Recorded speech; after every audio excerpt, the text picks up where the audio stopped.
In this video, we're going to run through the JustCare installation.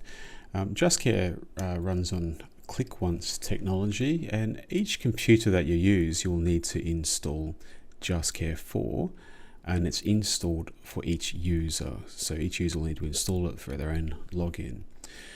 When your account is created, you'll be sent an email. In that email, there'll be a link to download a small file, which is the installation file.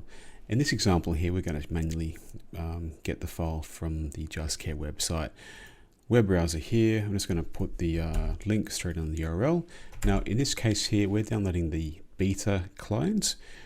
Your link in your email may actually be to the prod file. Whichever you do, just use a link from your email.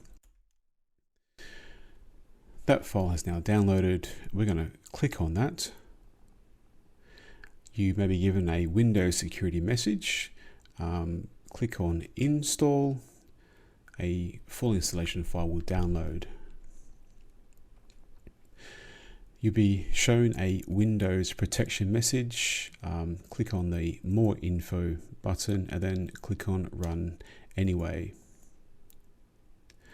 And now you've reached the JustCare logon screen. Now, the very first time you log on, you won't have two-factor authentication set up. It'll just be a password. So use the password that you've been sent and then press on login. And there we go. We've logged in. What you can see now is the home screen. On this home screen, the top right-hand corner, you have a few little things to do with your own logon account. Press on the little red triangle here. You can change your password, a few announcements, edit some of your preferences, and also exit or log out.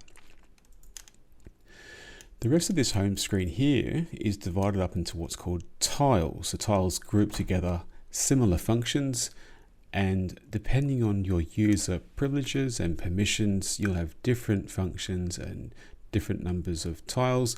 It also depends on your software licensing as well. So you can click on any of these links here to view notifications, link to the knowledge base website for help in the training course. You can click on my clients if there's any clients allocated to you, view programs dashboard, view tasks, and also edit users and settings if you've got permissions to do that. And that concludes the install and brief introduction to the home screen.